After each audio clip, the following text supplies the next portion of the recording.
만약 성범죄 사건에 연루되어 고소까지 당했다면 당하게 될 수밖에 없으며 경찰 수사관으로부터 조사받으러 오라는 전화라도 받게 되었다면 어찌할지 판단이 안 서게 될 것입니다. 게다가 연루 혐의 자체도 성범죄이다 보니 가족이나 직장 지인들에게 내가 성범죄 고소를 당한 사실이 알려지지 않을까 전전긍긍하게 될 수밖에 없습니다. 이 경우 가능하다면 성범죄 변호사 선임을 통해 본인 상황에 맞는 조력을 받는 것이 중요합니다. 성범죄 변호사 선임 없이 홀로 대응할 경우에 있어 발생할 수 있는 문제 및 성범죄 경찰 조사에서 변호인 필요성에 대해 안내드리겠습니다. 초범인이 안심하고 있다가 오히려 불리한 진술을 하게 되는 경우에 관해 알려드리겠습니다. 형사사건에서 유리한 양형 요인으로 참작될 수 있는 요인 중 하나는 바로 동종유사 전과가 없는 초범일 경우입니다. 그러나 초범이라는 사실만 믿고 안일하게 생각했다가는 낭패를 볼 수 있습니다. 초범인이 경찰 조사에서 내 말을 신뢰해 주겠지, 혹여 유죄가 나온다 해도 초범인이 벌금 정도로 끝나겠지, 피해자 합의가 되지 않더라도 초범이니까 징역형을 받을 일은 없겠지 기대하는 경우가 많은데 결과는 꼭 그렇지 않고 냉정하게 나온다는 점을 유념해 두셔야 하겠습니다. 성범죄 전과가 없는 초범인데 고소를 당했다 해도 변호인과 경찰 조사 이전 시점에 사전 미팅을 하여 경찰 조사 때 어떤 질문이 나올지 어떻게 답변해야 불리한 상황에 처하지 않도록 할지 대비하셔야 합니다. 억울하게 고소당한 상황이라면 조사날에 어떠한 부분을 강조해야 무혐의를 받을 수 있을지 준비도 필요합니다. 막상 성범죄 피의자 조사를 받게 되는 시점은 사건 당일로부터 시간이 오래 지났을 때가 드물지 않은데요. 이런 이유로 인해 피의자 입장에서는 본인 기억이 다소 왜곡되었다거나 혼재되었을 가능성도 있게 됩니다. 따라서 준비 없이 경찰 조사에 가서 수사관 질문에 당황하여 진술을 번복한다거나 무작정 기억나지 않는다는 식으로 기계적인 답변만 할 경우라면 사건 처분에 있어 본인에게 불리한 결과가 나올 가능성이 높아지게 될 것입니다.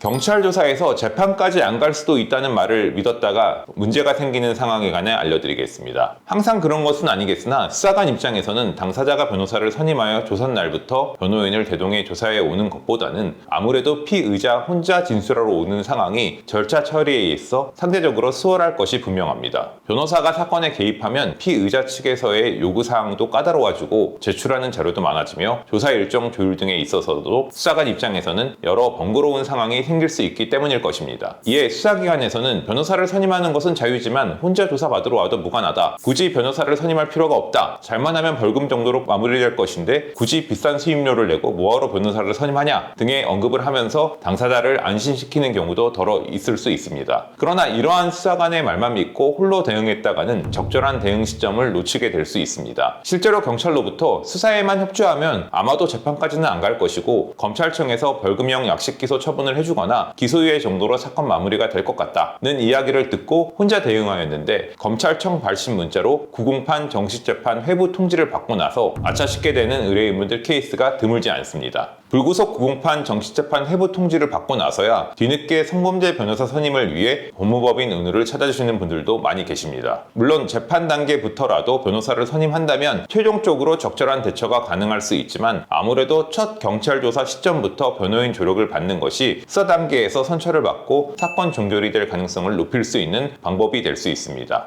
무작정 부인했다가 증거인멸 시도로 오해받는 상황에 대해 알려드리겠습니다. 성범죄 고소를 당하게 되었을 경우 두려운 마음에 혐의 사실이 명확함에도 불구하고 그런 적이 없다거나 기억나지 않는다며 일단 부인부터 하고 보는 분들도 계십니다. 그러나 디지털 포렌식 조사 혹은 DNA 검사를 통해 피의자가 첫 조사날에 했던 진술이 거짓임이 드러나고 어떤 증거인멸 시도까지 했음이 드러난다면 소위 괘씸죄로 가중처벌되는 상황이 생길 수 있습니다. 실제로 혐의를 입증할 수 있는 증거가 있음에도 불구하고 모르쇠로 일관한다면 사건 진행 과정에서 증거를 인멸할 가능성이 높다고 인정되어 구속영장이 청구될 가능성도 있습니다. 피해자와 합의 없이 재판까지 갔다가 실형이 나오는 사례에 관해 알려드리겠습니다. 유죄가 나올 것이 예상되는 경우로서 형량 감면에 가장 중요한 기여를 하는 것은 피해자로부터 용서를 받는 것입니다. 아무리 반성문 및 탄원서를 수십 장 제출하고 재범하지 않을 것임을 다짐한다고 한들 그 실질적인 형량 감경 효과는 피해자가 작성한 합의서 한 장의 효과에 미치지 못할 여지도 있습니다. 수사 단계에서부터 피해자 측과 교신하면서 사과의 의사표시를 보내고 적정 수준의 합의금 액수를 조율하여 합의를 이끌어낸다면 선처 확률을 높일 수 있으며 사안에 따라 기소유예도 가능해질 수 있습니다. 어떻게든 되겠지 식으로 혼자 대응하다 합의 타이밍을 놓치게 되는 경우라면 결국 피의자는 기소되어 재판 절차에 넘겨지게 될 것이니 자칫 실형까지 선고된다면 당사자는 판결 선고날에 법정 구속될 가능성이 있게 됩니다. 물론 1심에서 법정 구속되었다고 해도 이후 항소심에서 피해자와 합의를 한다면 항소심 집행유예를 받고 석방될 수도 있겠으나 그 결과가 보장되지는 않는다는 점에서 성범죄 재판을 받게 된 당사자 본인이라면 1심 재판 선고 전까지는 피해자 합의를 반드시 성사시킬 수 있도록 노력하셔야 합니다. 계속 연락하면서 2차 가해로 불리한 상황이 되는 상황에 관해 알려드리겠습니다. 성범죄 피해자와의 합의 진행이 중요하다 할지라도 무작정 피해자에게 합의를 해달라는 취지로 지속적인 연락을 취하게 될 경우라면 2차 가해 우려가 있다고 판단되어 구속영장이 청구되는 돌발 변수도 생길 수 있습니다. 실제로 2차 가해 우려는 구속이 필요한 사유 중 하나로 인정되기에 당사자가 섣불리 접촉하는 것보다는 변호사의 중재하에 합의를 진행하는 것이 좋습니다. 성범죄 사건에서는 당사자 혼자 대응하다 불리한 상황에 직면하게 되는 경우가 빈번한 만큼 내가 고소당했음을 인지하였다면 즉시 성범죄 변호사 상담을 통해 대책을 마련하는 것이 최선이겠습니다. 물론 성범죄 변호사 비용이 어느 정도 발생할지 고민이 많으실 수 있습니다. 로펌 운유에서는 의뢰인께서 자신의 예산에 맞게 위임 범위를 선택하실 수 있도록 여러 옵션을 제공해 드리고 있습니다. 성범죄 사건에 연루되었다면 법무법인 운유에 문의하셔서 비밀이 보장되는 상담부터 받아보실 것을 추천드립니다. 만약 상대방이 아직까지 실제 고소를 한 것은 아니면서 앞으로 고소할 것이라는 예고를 해온 경우라면 고소 전 합의를 통해 경찰 접수 이전에 사건에 대한 무마 가능성도 생기게 할 수 있습니다. 물론 이 경우도 본인 혼자 판단으로 섣불리 합의금을 먼저 송금하기보다는 변호사에게 합의 절차를 위임하여 합의서 조항을 신중하게 작성하여 향후 추가적인 분쟁의 여지가 없도록 방어할 수 있도록 하셔야 합니다. 성범죄 경찰 조사를 앞두고 있거나 상대방으로부터 고소할 것이라는 말을 전해 들었다면 법무법인 운우 성범죄 변호사에게 상담하셔서 해결책을 고민해 보시기 바랍니다.